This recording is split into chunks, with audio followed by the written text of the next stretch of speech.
تفسیر کا خلاصہ سماعت فرمائے۔ سورہ یوسف 13ویں پارے میں پوری ہوئی ہے، 12ویں پارے سے شروع ہو رہی ہے۔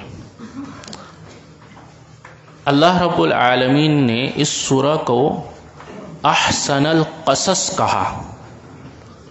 احسن القصص یعنی بہترین قصہ، بہترین واقعہ۔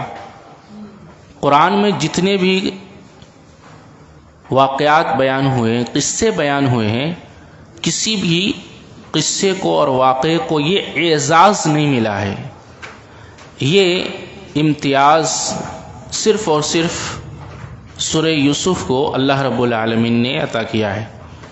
سوال یہ ہے کہ اسے اللہ نے احسن القصص کیوں کہا ہے؟ جواب اس کا یہ ہے کہ اس سورہ میں اتنے اسباق، اتنے رموز، اتنے لیسنس اور اتنے نصیحتیں، اتنی رہنمائیاں موجود ہیں جس کا احاطہ کرنا ممکن نہیں ہے۔ زندگی کے ہر گوشے، ہر لمحے میں ہمیں کس طرح اپنی زندگی گزارنی ہے، ہر موڑ پر اس میں اللہ رب العالمین نے رہنمائی فرمائی ہے۔ اس میں ہمارے لیے سبق دیا، ہر لفظ ہمارے لیے نصیحت اور سبق سے بھرا ہوا ہے۔ تو اللہ نے احسن القصص، ایک وجہ تو یہ ہے۔ دوسری وجہ یہ ہے کہ یہ سورہ، یہ واقعہ جس قصے پر، یہ قصہ جس محور اور جس بنیاد پر موجود ہے وہ حضرت یوسف علیہ السلام ہیں، اور حضرت یوسف علیہ السلام کے بارے میں آپ جانتے ہیں کہ آپ انتہائی خوبصورت، باکمال اور باسیرت تھے۔ اللہ کے رسول صلی اللہ علیہ وسلم سے صحابہ کرام نے سوال کیا، یا رسول اللہ صلی اللہ علیہ وسلم، ہم نے تو حضرت یوسف کو پڑھا ہے کہ آپ بے انتہا خوبصورت تھے، اور اتنا کہ عورتوں نے انہیں دیکھ کر اپنا ہاتھ کاٹ لیا اور احساس بھی نہیں ہوا۔ تو آپ ہمیں بتائیں کہ آپ جب معراج میں حضرت یوسف علیہ السلام سے ملے تو آپ کو وہ کیسے معلوم ہوئے؟ رسول اللہ صلی اللہ علیہ وسلم نے حضرت یوسف کی خوبصورتی بیان فرمائی، اور آپ نے کہا جیسے یوں معلوم ہوتا تھا کہ 14ویں رات کا چاند نکلا ہو اور حضرت یوسف آ جائیں تو وہ چاند ان کی روشنی، ان کی خوبصورتی کے سامنے پھیکا پڑ جائے۔ اللہ اکبر! یہ خوبصورتی ہے۔ اللہ رب العالمین نے ان کو خوبصورتی کا ایک بہترین نمونہ بنا دیا تھا۔ تو اللہ نے احسن القصص کہا اس کو۔ اللہ کیا فرماتا ہے؟ اِنَّا أَنزَلْنَاهُ قُرْآنًا عَرَبِيًّا لَعَلَّكُمْ تَعْقِلُونَ، یقیناً ہم نے اس قرآن کو عربی زبان میں نازل کیا ہے، کیوں؟ تاکہ تم سمجھ سکو۔ لَعَلَّكُمْ تَعْقِلُونَ، عربی زبان میں اس لیے نازل کیا۔ اور آگے اللہ فرماتا ہے کہ اس میں 4 خواب ذکر ہوئے ہیں۔ 4 خواب کون کون سے ہیں؟ گنیے۔ پہلا خواب حضرت یوسف علیہ السلام کا ہے۔ دوسرا خواب بادشاہ مصر۔ تیسرا خواب وہ جو جیل کے ساتھی تھے، ایک نے یہ دیکھا کہ سر میں اس کی ٹوکری، روٹی کی ٹوکری لیے ہوئے ہے، اس نے خواب دیکھا کہ میرے سر سے پرندے وہ ٹوکریوں سے روٹیاں اٹھا لے جا رہی ہیں۔ تو تیسرے نے دیکھا، اور ایک وہ شراب نچوڑ رہا تھا۔ تو یہ 4 خواب ذکر ہوئے ہیں۔ اور ایک اور اہم بات بتاؤں، توجہ سے سنیے، بڑی اہم بات ہے۔ سورہ یوسف کے اندر شروعات قصے کی خواب سے ہے، اور قصے کو پورا کر دیا گیا ہے خواب کی تعبیر پر۔ خواب کی دیکھا حضرت یوسف نے، یہ شروع ہوئی، اور ختم کہاں ہوئی؟ وہ خواب پورا ہوا، اس کی تعبیر پہ خواب ختم، واقعہ۔ اچھا، بعض دفعہ جس چیز کو ہم خیر سمجھتے ہیں اس میں شر ہوتی ہے، اور جس چیز کو شر سمجھتے ہیں خیر ہوتی ہے۔ اس کو کیسے سمجھے؟ اس واقعے پر آپ غور کیجئے۔ حضرت یوسف علیہ السلام کا کنویں میں ان کے بھائیوں کا ڈالنا یہ حضرت یوسف کے لیے شر تھا، لیکن اس شر میں خیر یہ تھا کہ اللہ رب العالمین نے وہاں سے اٹھا کر بادشاہ مصر کے محل میں لے آئے، یہ ان کے لیے خیر تھا۔ اور ان کے لیے اس خیر میں شر یہ تھا کہ وہیں سے بادشاہ مصر کے محل سے جیل میں چلے گئے، اور جیل میں شر تھا، یہ شر تھا، لیکن جیل کے اس قید خانے میں خیر یہ تھا کہ وہیں سے آپ بادشاہ مصر نے آپ کو نکالا اور مصر کے خزانوں پر آپ کو مامور کر دیا۔ اللہ اکبر۔ تو وہاں کنویں میں جانا شر، اور اس میں خیر یہ کہ آپ بادشاہ مصر کے محل میں آ گئے، یہ خیر تھا۔ اور اس میں شر یہ تھا کہ وہاں سے آپ کہاں گئے؟ وہ جیل میں چلے گئے، اور جیل میں جانا اس شر میں خیر یہ تھا کہ وہاں سے آپ مصر کے کنجیوں کے مالک بن گئے، منصب پہ بن گئے۔ تو یہ خیر میں بھی شر اور شر میں بھی خیر موجود ہوتا ہے۔ بعض دفعہ جس چیز کو ہم برا جانتے اس میں اچھی چیز ہوتی ہے، اچھا جانتے اس میں خیر بھی ہوتا ہے۔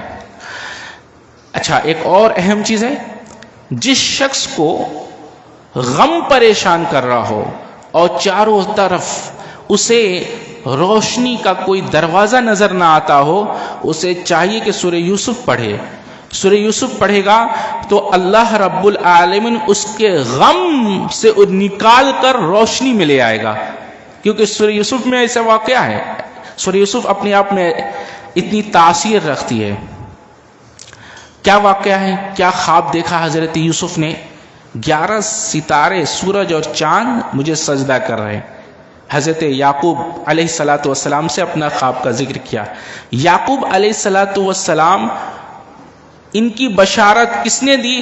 وہ حضرت لوط علیہ السلام کے اوپر بھیجے گئے جو فرشتے آئے تھے انسانی صورت میں ابراہیم علیہ السلام کے پاس، انہوں نے حضرت سارہ علیہ السلام اور ابراہیم علیہ السلام کو بشارت سنائی کہ آپ کو بشارت ہے کس کی؟ ایک بیٹے اسحاق علیہ السلام کی اور پوتے یعقوب علیہ السلام کی۔ یہ یعقوب علیہ السلام ہے جن کی بشارت ان کے پیدائش سے پہلے حضرت ابراہیم علیہ السلام اور سارہ علیہ السلام کو دے دی گئی تھی۔ اور یعقوب علیہ السلام کے کتنے بیٹے تھے؟ کل 12 بیٹے تھے۔ کون کون سے؟ 2 ماں سے۔ تو 2 ماں سے یہ 12 بیٹے تھے۔ ایک ماں سے 2 بیٹے حضرت یوسف ہیں اور بنیامین ہیں، یہ 2 بیٹے ہیں، اور دوسری ماں سے 10 بیٹے ہیں۔ وہ 10 بیٹے ان 2 سے بڑے ہیں، یہ جو 2 ہیں یوسف علیہ السلام اور بنیامین، یہ دونوں دوسری ماں سے یہ سب سے چھوٹے تھے۔ چھوٹے ہونے کے اعتبار سے بھی اور خوبصورتی کے اعتبار سے بھی، اور تیسری چیز آپ کے اندر جو سیرت تھی، جو آپ کے حرکات و سکنات تھے، اس کے اعتبار سے بھی آپ سب میں ممتاز، تمام بیٹوں میں ممتاز تھے۔ اس وجہ سے بھی حضرت یعقوب علیہ السلام کا دل ان کی طرف دوسروں بیٹے کی بنسبت زیادہ مائل تھا اور زیادہ محبت کرتے تھے۔ محبت عدل تو سب کے ساتھ تھا، لیکن دل کا کسی کی طرف زیادہ مائل ہو جانا یہ کسی بندے کے اختیار میں نہیں ہوتا۔ حضرت محمد رسول اللہ صلی اللہ علیہ وسلم کی تمام بیویاں تھیں، لیکن آپ کا دل سب سے زیادہ جو مائل تھا عائشہ صدیقہ رضی اللہ تعالی عنہ کی طرف تھا۔ یہ گناہ نہیں ہے۔ 11 ستارے، سورج اور چاند آپ کو سجدہ کر رہے ہیں۔ اچھا، اس میں ایک بہت اہم نقطہ یہ ہے، سورج مراد کون ہے؟ باپ۔ چاند مراد کون ہے؟ ماں۔ اور 11 ستارے مراد کون ہے؟ 11 بھائی۔ اچھا، سورج یہ اس سے مراد باپ یعنی مرد، اور عورت سے مراد یہ چاند۔ کیسے ہیں؟ اب اس کو سمجھیے اس طرح کہ سورج کا ایک اپنا دائرہ ہے، ایک اپنا آربٹ ہے، ایک اپنا حد ہے۔ سورج اپنے حد کو کراس نہیں کر سکتا، اور اسی طرح سے چاند کا ایک اپنا دائرہ اور ایک اپنا آربٹ ہے، ایک اپنا حدود ہے، وہ چاند اپنے حد کو کراس نہیں کر سکتا، تو دونوں اپنے اپنے دائرے پر چل رہے ہیں۔ اسی طرح زمین ہے، زمین کا بھی ایک اپنا آربٹ ہے، دائرہ ہے، یہ بھی کراس نہیں کر سکتا۔ اگر یہ اپنے دائرے سے نکل جائے تو پورا نظام، یہ کائنات درہم برہم ہو جائے گا، ختم ہو جائے گا۔ اشارہ اس طرف ہے کہ مرد کو چاہیے کہ اللہ نے جس حد میں اس کو رکھا ہے وہ اپنے حد میں رہے، اور عورت کو چاہیے کہ اللہ نے جس حد میں اسے رکھا ہے عورت اپنے حد میں رہے، تو یہ نظام خوبصورتی کے ساتھ چلے گا۔ اور جس دن مرد اپنے حد کو پار کر کے عورت کے حد میں داخل ہوں گے اور عورتیں اپنی حدود کو پار کر کے مرد کے حد میں داخل ہوں گی، تو نظام بگڑ جائے گا، معاشرہ تباہ ہو جائے گا۔ آج معاشرے کی تباہی کی ایک بنیادی وجہ یہ ہے کہ عورتیں اپنے حد کو چھوڑ دی ہیں اور مرد اپنے حد سے باہر نکل گئے ہیں۔ سمجھ میں آیا؟ سجدہ کر رہے ہیں ساجدین، سجدہ سے کیا مراد ہے؟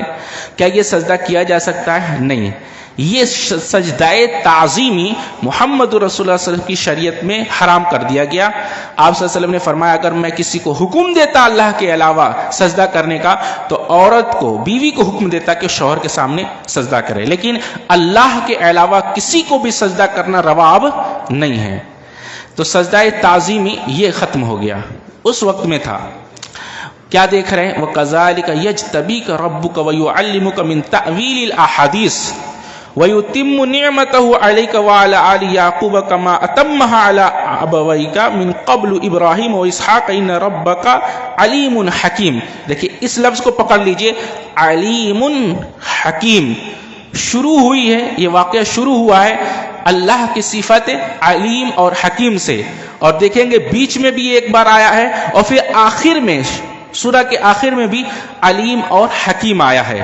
کیا مطلب یہ ہے کہ اس واقعے کے اندر اللہ رب العالمین کا علم اور اس کی حکمت بھری پڑی ہے۔ کیسے؟ انسان شر کو دیکھتا ہے اور کہتا ہے کہ ہمارے لیے شر ہے، لیکن اللہ کی حکمت یہ ہوتی ہے کہ اس میں خیر ہوتا ہے، لیکن اس کا علم اللہ ہی کو ہوتا ہے۔ اللہ اکبر۔ اور اسی طرح بعض دفعہ کسی خیر کو دیکھ کر انسان دیکھتا ہے کہ اس میں یہ خیر ہے ہمارے لیے، لیکن حقیقت اللہ کی حکمت اس میں ہوتی ہے کہ وہ اس میں شر ہوتا ہے، اور یہ جاننے والا اللہ ہی ہوتا ہے۔ تو علیم اور حکیم کے ساتھ اللہ کی حکمت دیکھنی ہو تو اس سورہ کے اندر ہے۔ کیسے ہے وہ آگے ہم بتائیں گے انشاءاللہ۔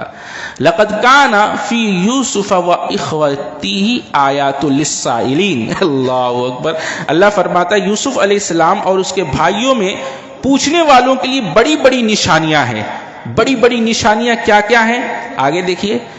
ہوا یہ کہ محبت یہ بذات فی نفسی ہی بری چیز نہیں ہے، لیکن یہ جب کسی سے حد سے تجاوز کر جائے تو یہ حسد کا سبب بن جاتی ہے۔ اب دیکھیے حضرت یعقوب علیہ السلام نے حضرت یوسف علیہ السلام سے محبت کر رہے ہیں، تو یہ محبت ان کے بھائیوں کے لیے حسد کا سبب بن گئی، اور پھر نتیجہ کیا ہوا؟ بھائی بیٹھ کر مشورہ کر رہے ہیں کہ ہمارے باپ کس سے؟ یوسف سے ہم سب سے زیادہ محبت کرتے ہیں، گویا اقرار ہے کہ ہم سے بھی محبت کرتے ہیں، لیکن بنسبت ہماری محبت سے ان کی محبت غالب ہے، لہذا یوسف سے زیادہ محبت کر رہے ہیں، تو کیا کیا جائے؟ تب وہاں مشورہ چل رہا ہے اور بات کی جا رہی ہے، ایسا کیا جائے کہ ان کو راستے سے ہٹا دیا جائے۔ کیا کرتے ہیں؟ ان کو قتل کر جاتے ہیں۔ سب نے یہ مشورہ دیا، لیکن ان میں سے ایک نے، غالباً مفسر لکھتے ہیں کہ اس میں سے جو بڑا بھائی تھا اس نے یہ مشورہ دیا کہ ایسا نہیں کرتے ہیں، وہ ہمارا بھائی ہے آخرکار، تو اس کو ایسا کرتے ہیں کہ کہیں سنسان جگہ لے جا کر چھوڑ دیتے ہیں، یا کسی غیابت الجب اس کو کنویں میں ڈال دیتے، جہاں ہم لوگ کھیلنے جاتے وہاں جو کنواں ہے ہم اس کنویں میں لے جا کر ڈال دیتے کہ کوئی قافلہ آئے گا اور اس کو اٹھا کر لے کر چلا جائے گا۔ اس طرح ہم اپنے بھائی کے قاتل بھی نہیں بنیں گے اور ہمارے ہاتھ، ہمارے سامنے سے یہ جو کانٹا ہے یہ بھی نکل جائے گا۔ مفسر لکھتے ہیں کہ بھائیوں کے اندر حسد تو، لیکن بڑا بھائی جو ہوتا ہے حسد کرتے ہوئے بڑا ہونے کی حیثیت سے چھوٹے بھائیوں کے لیے کہیں نہ کہیں اس کے دل میں کسی کونے میں نرم گوشہ ہوتا ہے. تو بھائی کے اس مشورے نے کہانی کا پورا رخ بدل دیا ہے. قتل کر دیتے معاملہ ختم ہو جاتا، لیکن یہاں اس مشورے نے بڑے بھائی کے کہانی کو کہاں لے گیا ہے. دیکھ رہے ہیں واقعے کو کہاں، قصے کو کہاں تک لے گیا ہے. ایک مفسر اس کی شرح میں لکھتے ہیں، کہتے ہیں کہ مشورہ یہ ایک امانت ہے، لہٰذا اسی سے لو جو امانت دار ہو. اللہ اکبر. اس لیے کہ مشورہ سے پوری کہانی بن جاتی ہے. بعض غلط مشورہ یہ انسان کی تباہی کا سبب بنتے ہیں، اور بعض صحیح مشورہ یہ انسان کے دنیا اور آخرت میں نجات کا بھی سبب بن جاتے ہیں. تو ایک تو مشورہ سے کام کرو، اور دوسرا یہ کہ امانت دار آدمی سے مشورہ لو. کیا ہو رہا ہے؟ کہتے ہیں قالوا یا ابانا ما لک لا تأمن علی یوسف وإنا له لناصحون. انہوں نے کہا ابا آخر آپ یوسف علیہ السلام کے بارے میں ہم پر اعتبار کیوں نہیں کرتے؟ ہم تو اس کے خیر خواہ ہیں. وإنا له لناصحون یہ لفظ بڑا خطرناک ہے. آپ کو پتا ہے یہی بات حضرت آدم علیہ السلام سے ابلیس نے کہی تھی کہ وقاسمہما میں تو قسم کھاتا ہوں، اور میں کیا ہوں؟ میں تو تمہارا خیر خواہ ہوں، تم مجھے اپنا دشمن کیوں سمجھتے ہو؟ میں تمہارا خیر خواہ ہوں. اب یہ لوگ بظاہر دکھا یہ رہے کہ ہم اپنے بھائی کے خیر خواہ ہیں، لیکن اندر کیا مشورہ کیا ہوا ہے کہ ہم اس کو لے جائیں گے ابا سے اجازت لے کر، اور کیا کرنے والے ہیں؟ ڈال دینے والے ہیں. یہ دوہری چال ہے. اچھا آگے اللہ رب العالمین فرماتا ہے جب انہوں نے اپنے ابا کو حضرت یعقوب علیہ السلام کو منا لیا، لے کر گئے ہیں، پھر کیا کیا ہے؟ وہ کرتا جو تھا، کرتا. اب کرتے کی بات آئی ہے تو کرتے سے تین باتیں آپ سمجھیے، توجہ سے سنیے. یہی کرتا سبب بنا حضرت یعقوب علیہ السلام کے بینائی جانے کا. یعنی جیسے ہی کرتا لا کر دکھایا کہ بھیڑیے نے کھا دیا، آپ کے اوپر غم کا پہاڑ ٹوٹ پڑا، اور یعقوب علیہ السلام جو روئے ہیں، جو صدمہ آپ کو ملا ہے، یہ روتے رہے ہیں، یہاں تک کہ آپ کی بینائی آنکھوں کی چلی گئی. یہی کرتا حضرت یوسف علیہ السلام کے پاک دامنی کو ظاہر کرنے کا دلیل بنا. کیسے؟ فیصلہ کیا گیا کہ کرتا آگے سے پھٹا ہے کہ پیچھے سے. دیکھا گیا کرتا پیچھے سے پھٹا ہے، لہذا حضرت یوسف بری ہیں، وہ بری الذمہ ہے، لہذا یہ سبب بنا آپ کے پاک دامنی کے، اور اس کی دلیل بنا. اور یہی کرتا حضرت یعقوب علیہ السلام کی آنکھوں کی روشنی واپس آنے کا سبب بنا. حضرت یوسف علیہ السلام کا کرتا یعقوب علیہ السلام کے سر پہ ایسے ڈال دیا گیا اور اٹھایا گیا تو آپ کی آنکھوں کی جو بینائی چلی گئی تھی روتے روتے، اللہ نے واپس لوٹا دیا. اللہ، یہ کرتا کے معجزات دیکھیے. کرتا دیکھا. اچھا یہی کرتا ہے جب ان لوگوں نے حضرت یوسف علیہ السلام کے وہ کرتا اس میں ڈال کر کنویں میں نکالا اور اس میں بھیڑیے کا خون لگا کر لائے ہیں. حضرت یعقوب کو پتہ نہیں چلا، نہیں معلوم ہو رہا ہے، یہیں سے آ رہا ہے، اور یہی کرتا مصر سے چلا ہے، لے کر آئے ہیں. تو کہتے ہیں کہ اگر تم مجھے بہکا ہوا نہ سمجھو تو میں ایک بات کہنا چاہتا ہوں، مجھے یوسف کی خوشبو معلوم ہو رہی ہے. اللہ اکبر، یہ کرتا ہے، یوسف کی خوشبو معلوم ہو رہی ہے. تو یہ کرتا کے معجزات میں نے بتایا. دیکھیے کیسے کیسے اللہ نے اس میں نصیحتیں دی ہے. اچھا یہ سبب بنا ہے آپ کے صدمے کا، آپ کے غم کا، حضرت یعقوب علیہ السلام کے. اس کے بعد کیا ہوا ہے؟ آئے ہیں ادھر سے قافلہ اور دیکھا بچہ، اتنا خوبصورت بچہ، انہوں نے اٹھا کر جلدی سے چھپا لیا ہے. آپ قرآن پڑھیں اس کے ترجمے کو، عربی پڑھتے تو آپ کو معلوم ہوتا. انہوں نے اس طرح چھپایا جیسے بہت قیمتی مال کو آدمی چھپا لیتا ہے کہ کوئی دیکھ نہ لے. اور لے جا کر جلدی جلدی گئے ہیں اور مصر میں لے جا کر ان کو فروخت کر دیا، بیچ دیا ہے۔ اچھا یہاں پر رک کر میں ایک اور بات بتاتا چلوں، حضرت یوسف علیہ السلام کے واقعے میں اور حضرت موسیٰ علیہ السلام کے واقعے میں بڑی مماثلت پائی جاتی ہے۔ یوسف علیہ السلام کو ڈالا گیا کنویں کے پانی میں، وہ پانی میں تیر رہے ہیں، اچھا، اور موسیٰ علیہ السلام کو ڈالا گیا دریائے نیل میں، وہ وہاں تیر رہے ہیں۔ یہاں ڈالنے کا پیچھے جو جذبہ کار فرما ہے وہ حسد بنا، محبت کی وجہ سے، اور وہاں ڈالنے کا جو جذبہ کار فرما ہے وہ بھی یہی بنا کہ فرعون کو اس بات سے خطرہ تھا کہ بچہ ہمارے سلطنت کو مٹانے والا ہے، ان کے بچے کو قتل کر رہا تھا، گویا کہ یہاں بھی وہ سبب بنا ہے، اور ان کی ماں نے محبت سے ڈال دیا ہے، محبت، تاکہ ان کی جان بچ جائے، تو یہاں بھی ڈالا گیا وہاں بھی ڈالا گیا ہے۔ اور یہی دو نبی ہیں جن کو مصر کے اندر ہی جائے پناہ ملی ہے۔ حضرت یوسف علیہ السلام کنویں سے نکل کر مصر میں ہی آئے ہیں، اور حضرت موسیٰ علیہ السلام بھی دریائے نیل سے نکل کر مصر میں ہی آئے ہیں۔ حضرت یوسف علیہ السلام بھی مصر میں بادشاہ کے محل میں پل رہے ہیں، اور حضرت موسیٰ علیہ السلام بھی دریا سے نکل کر بادشاہ کے محل میں پلے ہیں۔ اور حضرت یوسف علیہ السلام کے پیچھے جو لوگ تھے وہ ان کے بھائی دشمن تھے جو ان کے پیچھے پڑے تھے، یہ بھائی ان کے پیچھے، اور حضرت موسیٰ علیہ السلام کے پیچھے ان کے بہن تھی جو ان کا پیچھا کر رہی تھی اور دیکھ رہی تھی کہ کہاں یہ صندوق جا رہا ہے۔ اللہ اکبر۔ آپ دیکھیے حضرت موسیٰ علیہ السلام کی ماں ادھر غم میں نڈھال ہو گئی ہے، اور وہاں حضرت یوسف علیہ السلام کے باپ حضرت یعقوب علیہ السلام غم میں نڈھال ہو رہے ہیں۔ دیکھ رہے مماثلت کس قدر ہے؟ ابھی بولوں تو بولتا جاؤں گا ابھی میں تو۔ بہرحال یہ آ گئے ہیں کہاں؟ مصر میں۔ اب وہاں سے بادشاہ مصر لے گئے، کیا کہہ رہے ہیں کہ میں یہ جو بچہ لایا ہوں، یہ بچہ، اب ان کے پاس بھی بچہ نہیں تھا، کس کے پاس؟ وہ بادشاہ مصر کے پاس، وہ بھی بے اولاد، اور ادھر دیکھیے موسیٰ علیہ السلام کو جو اٹھا کر لے گئی ہیں فرعون کی بیوی، اس کے پاس بھی بچہ نہیں تھا۔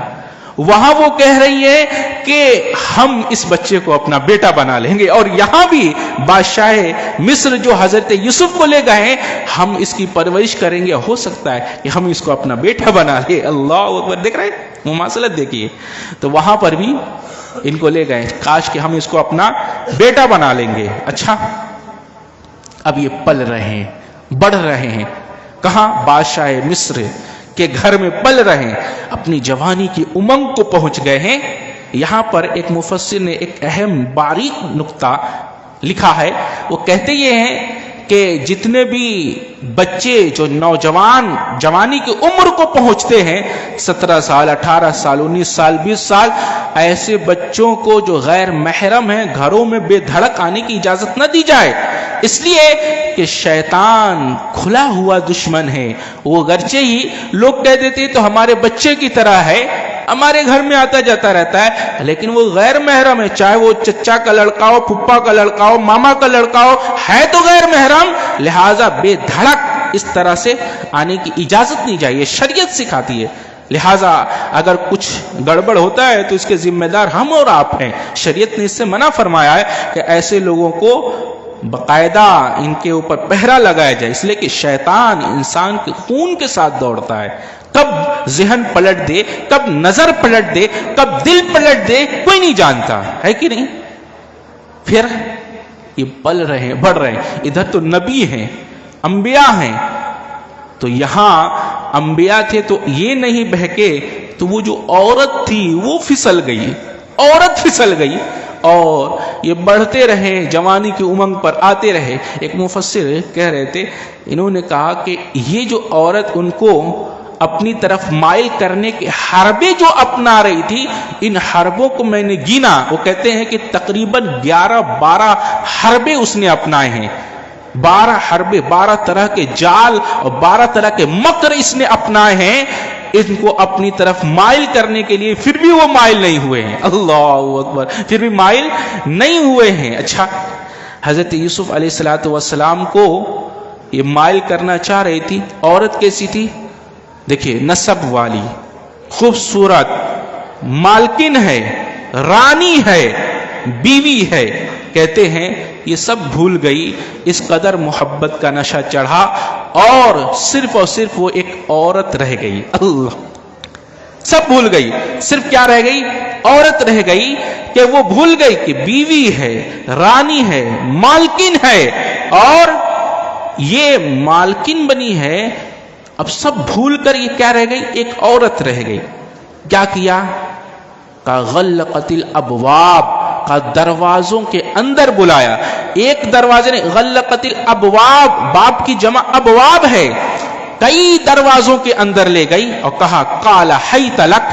اللہ، کم آن، آ جاؤ. قال حیت لک. ایک مفسر کہتے ہیں غور کرو، ایک تو مالکین ہے اور دوسرا یہ وہاں غلام ہیں، اور بحیثیت غلام کے وہ فرما بردار مالکین کے ہونا چاہیے تھا، لیکن یہاں اللہ رب العالمین کا خوف اس قدر غالب تھا کہ حضرت یوسف علیہ السلام اس کے اس بہکاوے میں نہ آئے. اللہ اکبر.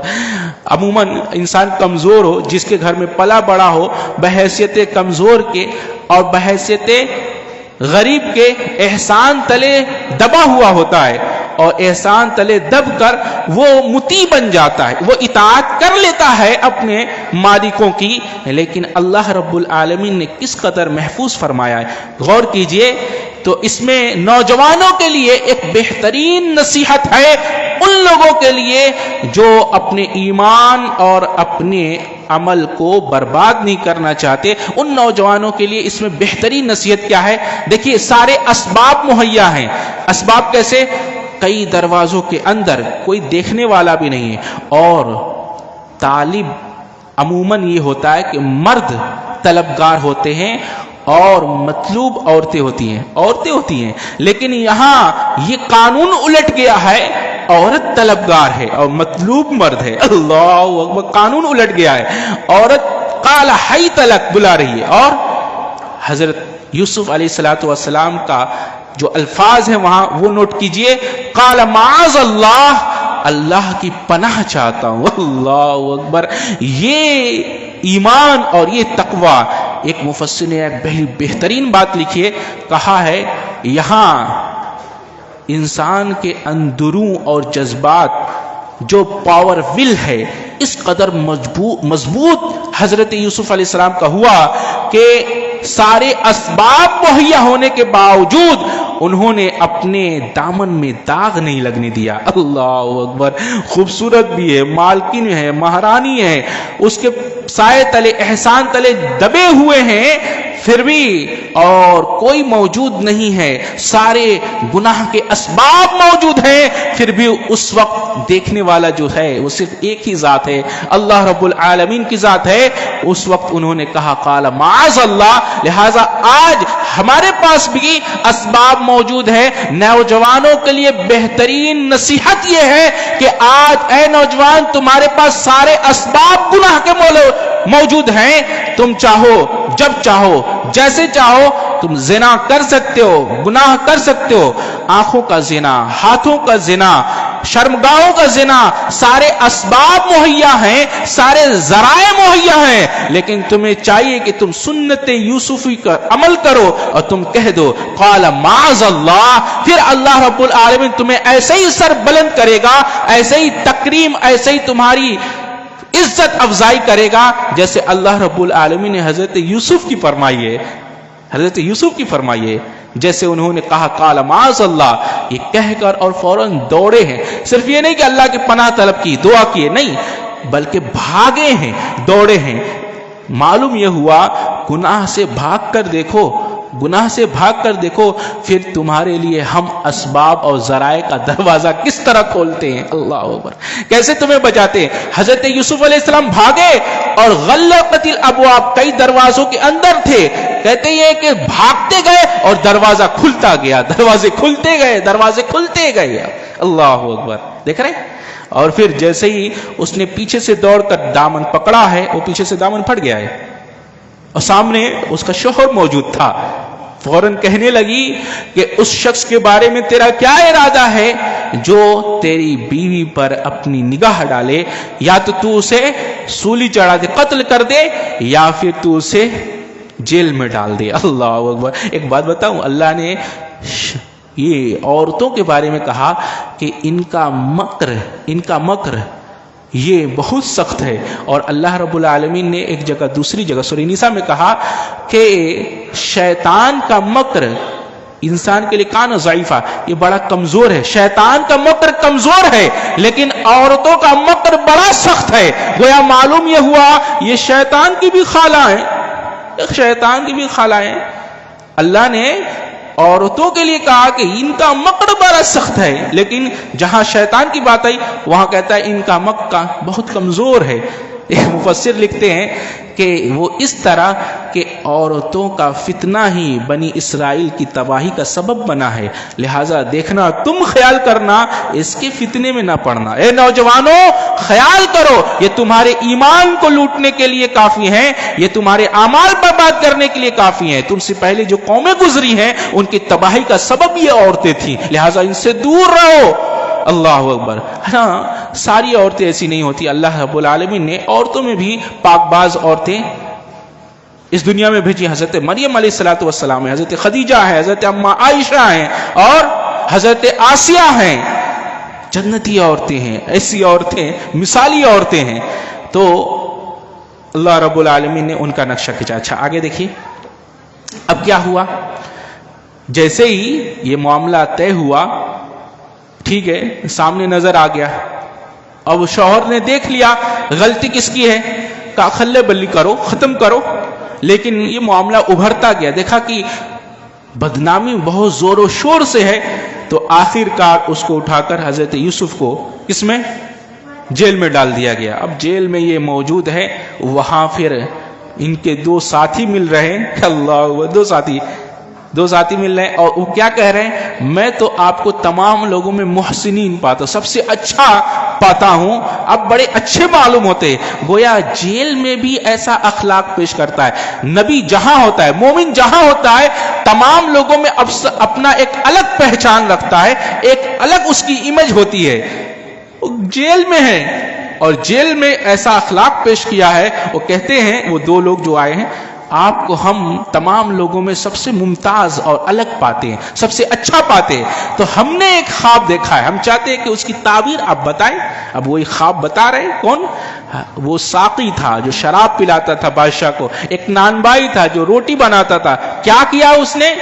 کہا کہ ہم لوگوں نے یہ خواب دیکھا ہے۔ وہ نانبائی کہتا ہے کہ میرے سر پہ ٹوکری ہے، اس کے اوپر سے جو پرندے آ رہے ہیں اور اس سے اٹھا کر کھا رہے ہیں، اور دوسرا کہتا ہے میں اپنے مالک کے لیے، بادشاہ کے لیے شراب نچوڑ رہا ہوں۔ آپ نے اس کی تعبیر بتانے سے پہلے کہا یہ کہ میں تمہیں اس سے پہلے کہ تعبیر بتاؤں، ہمارے لیے جو کھانا آ رہا ہے، کھانا آنے سے پہلے میں تمہیں کچھ کہنا چاہتا ہوں۔ اب وہاں توحید کی دعوت پیش کی اور کہا یہ بتاؤ کہ بہت سارے معبودوں کو پوچھنا یہ بہتر ہے یا صرف ایک کی عبادت بہتر ہے؟ اللہ اکبر۔ تو گویا ایک مفسر اس کی شرح میں لکھتے ہیں، کہتے یہ ہیں کہ کھانا یہ تو جسم کی غذا تھی، اور اس کھانے سے پہلے ان کو روحانی غذا حضرت یوسف علیہ السلام نے دی کہ بتاؤ توحید کی دعوت پیش کی ہے۔ اچھا، اور انداز کیسا تھا؟ وہ انداز آپ پڑھیں گے آپ کا دل جھوم جائے گا۔ داعی کے لیے بہترین نصیحت ہے اس انداز میں۔ یہ نہیں کہہ رہے کہ تم لوگ جو ہے ایسوں کی عبادت کرتے ہو، بلکہ وہ کہتے ہیں کہ میں نے اللہ کے علاوہ تمام معبودوں کو چھوڑ دیا ہے۔ اللہ اکبر۔ یہ نہیں کہہ رہے کہ تم لوگ مشرک ہو، ایک اللہ کی عبادت کرو، ایسا نہیں کہہ رہے۔ ہم نے اللہ کے علاوہ میں نے تمام کو چھوڑ دیا ہے، میرا معبود تو صرف ایک ہی ہے۔ اللہ اکبر۔ یہ انداز بیان اپنی طرف کہہ رہے ہیں یہ، اور کہتے بتاؤ بہت سارے معبودوں کو پوجنا یہ صحیح ہے یا صرف ایک معبود کی عبادت کرنا بہتر ہے؟ اللہ اکبر۔ یہ انداز بیان۔ اچھا، یہ توحید کی دعوت دی اور پھر ان کے خواب کی تعبیر بتا دی۔ ایک بچ جائے گا اور ایک کو سولی دے دی جائے گی، اور سولی دینے کے بعد وہ گدھ اس کے جسم کو نوچ کھائیں گے۔ یہ جو چھوٹنے والا تھا ان سے کہہ دیا کہ جب تو بادشاہ کے پاس جانا تو کہہ دینا کہ بھائی ایک شخص جیل میں پڑا ہوا ہے، بے قصور ہے، اس کو نکال لیا جائے۔ وہ جیسے گیا، شیطان نے اس کی یاد بھلا دی، وہ بھول گیا۔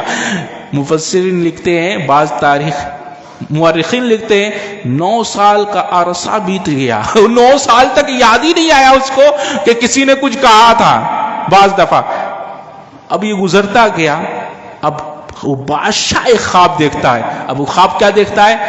7 موٹی گائے ہیں، 7 دبلی پتلی گائے ہیں، اور ہری بالیاں ہیں، سوکھی بالیاں ہیں، اور یہ جو موٹی گائیں کو ہیں، یہ دبلی پتلی گائیں ان کو کھا رہی ہیں۔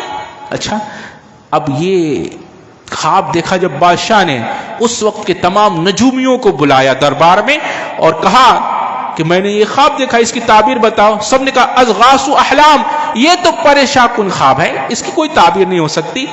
ناچ نہ دک جانے آنگن ٹیڑھا، اس کی تعبیر نہیں معلوم تو کہہ دیا خواب پریشان ہے۔ تو جیسے ہی وہ شراب نچوڑنے والا وہ تھا آدمی جیل میں جس کی تعبیر بتائی تھی، کہا رہی ہم نے جیل میں اس شخص کو دیکھا تھا جس نے ہماری تعبیر بتائی تھی، اس کی تعبیر بھی سچی نکلی کہ میں بچ گیا اور اس کو سولی دے دی گئی ہے۔ تو فوراً اس نے بادشاہ سے عرض کیا کہ ایک شخص ہے جو آپ کے خواب کی تعبیر بتا سکتا ہے۔ بادشاہ نے کہا کہ چلو میں اہلکاروں کو ارے نہیں، کسی اہلکاروں کو بھیجنے کی میں خود جاتا ہوں۔ وہ فوراً اٹھا، کہا مجھے اجازت دیجیے میں جاؤں گا، اور گیا، کہا یا ایھا صدیق۔ دیکھیں اللہ اکبر، کیا کہہ رہا ہے؟ نام سے نہیں پکار رہا ہو، نام سے نہیں پکار، یا ایھا صدیق۔ اچھا صادق بھی نہیں کہا، صدیق۔ صدیق یہ سچائی کی انتہا، یعنی جس کے اندر سچائی کوٹ کوٹ کر بھر دی گئی ہو، یعنی جو کہا وہی ہوا۔ اللہ کیسا اخلاق پیش کیا تھا حضرت یوسف علیہ السلام نے، کیسے آ رہا ہے دوڑتے ہوئے، اور کہا یا ایھا صدیق، اے سچے بادشاہ سلامت میں تمہیں بلایا، اس نے ایک خواب دیکھا ہے، اور خواب کی تعبیر۔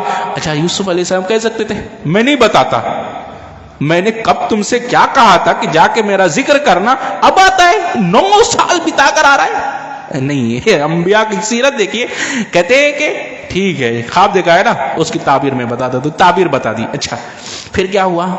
گیا دوڑتے ہوئے، کہا بلاؤ بھائی اس کو بلاؤ، اتنے علم والے ان کو لاؤ۔ اچھا وہ کہتے ہیں کہ چلیے بادشاہ سلامت بلا رہے ہیں، کہا کہ میں نہیں آنے والا۔ اللہ، ایک مفسر یہاں لکھتے ہیں، کہتے ہیں کہ یہ پہلا ایسا قیدی ہوگا جس کو رہائی دی جا رہی ہے جیل سے اور نکلنے کے لیے تیار نہیں ہے۔ اللہ اکبر، وہ نکل نہیں رہے۔ کہا کیوں؟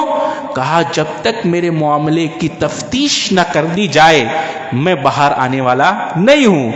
بادشاہ نے دربار لگائی، کیس اوپن کیا جائے، اور کیس کے فائل اوپن کی گئی، تمام گواہوں کو بلایا گیا، تمام مجرموں کو بلایا گیا، اور کٹگرے میں کھڑا کر کے ان کو بلایا گیا۔ حضرت یوسف علیہ السلام آئے ہیں اور تمام عورتوں نے گواہی دی، یقیناً ہم نے ہی حضرت یوسف کو بہلایا تھا، ہم ہی غلطی کرنے والے۔ وہی اللہ نے ذکر کیا ہے وَمَا أُبَرِّئُ لِنَفْسِي لَأَمَّارَةٌ بِالسُّوءِ، کہ نفس امارہ کا تو کام ہی ہے کہ وہ برائی کی طرف مائل کرتی ہے۔ اچھا نفس امارہ کی بات آئیے تو میں اس کا اچھا یہ پکڑ لیجئے، ابھی ایک چیز اور ہے۔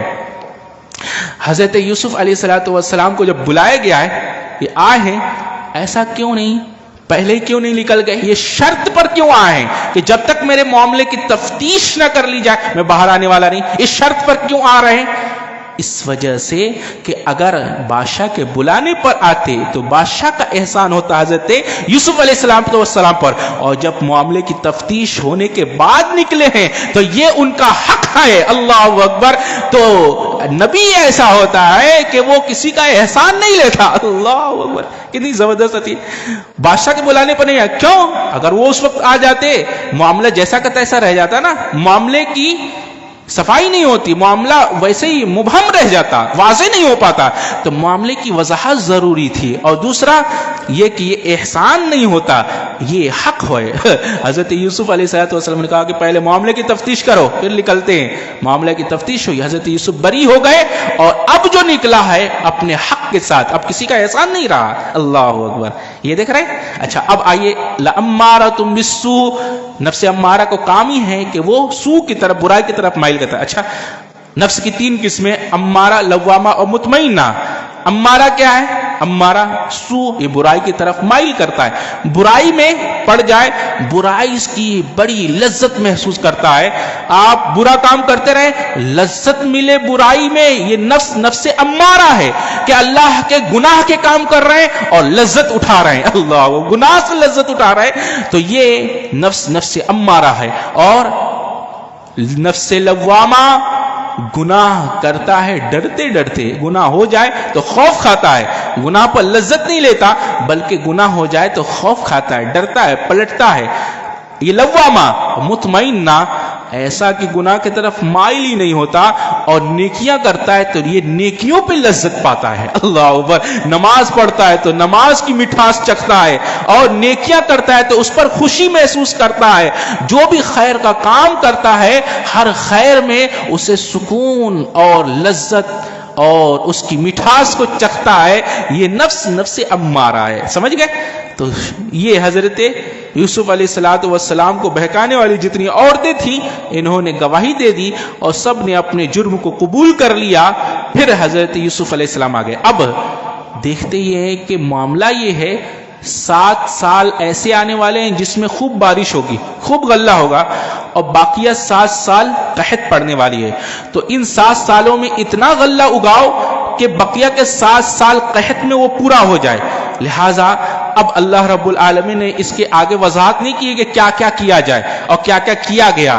اب اللہ رب العالمین نے ذہنوں کو خالی چھوڑ دیا کہ سوچ لو کہ اب کس طرح ان لوگوں نے کتنا غلہ اگایا ہوگا، کیسے ان غلوں کو 7 سال تک محفوظ رکھ کر چلایا ہوگا حکومت میں. حضرت یوسف علیہ السلام نے دیکھا کہ بہت بڑی ذمہ داری ہے اور اس ذمہ داری کو پورا کرنے کے لیے کوئی اہل وہاں موجود نہیں ہے. فوراً اپنے آپ کو پیش کیا اور کہا کہ اس منصب مجھے اس کام پر مامور کر دیا جائے، اس لیے کہ میں علیم حفیظ، میں علم رکھنے والا بھی ہوں اور حفاظت کرنے والا بھی ہوں. اللہ اکبر. امانت تو دیکھ لی تھی کہ کتنے ایماندار اور کتنے علم والے ہیں. بادشاہ نے دیکھ لیا تھا، فوراً اس منصب کو پر ان کو فائز کر دیا گیا اور تمام مصر کے خزانوں پر آپ کو مامور کر دیا گیا. وہ ساری کنجیاں آپ کے حوالے کر دی گئی. اللہ اکبر. یہاں پر ایک مفسر نے بڑی اچھی بات لکھی ہے، کہتے یہ خوبصورتی، یہ حسن یہ پھنساتا ہے اور علم نکالتا ہے. خوبصورتی نے پھنسایا اور علم نے نکالا. خوبصورتی کی وجہ سے وہ کہاں چلے گئے؟ وہ جیل میں چلے گئے اور جیل سے نکلے ہیں علم کی وجہ سے. اللہ، علم یہ نجات دیتا ہے، یہ نکالتا ہے اور خوبصورتی پھنساتا ہے. لہذا ہمیشہ خوبصورتی پہ مت پھسلو، سیرت اور علم و اخلاق بھی دیکھا کرو. اللہ اکبر. تو یہ دیکھ رہے ہیں مامور کر دیے گئے. اب اس کے بعد انہوں نے 7 سال تک کس طرح اگایا؟ کہا کہ وہ جو غلے اگائے جائیں گے ان غلوں کو ان کے بالیوں سے نہ نکالو بلکہ غلوں کو ان کے بالیوں میں رہنے دو اور پھر ان بالیوں سمیت اسٹور کرو. یہ معاملہ ہے. اب اس کے بعد بھی اس میں بڑی نصائح اور بڑی عبرتیں ہیں، اس لیے انشاءاللہ اس کو بس کرتے ہیں. بعد نماز عصر ابھی اسی پر انشاءاللہ گفتگو ہوگی. اللہ سے دعا ہے اللہ ہمیں اچھی سمجھ اچھے عمل کی توفیق عطا فرمائے. سبحانک اللہم و بحمدک، اشہد ان لا الہ الا انت.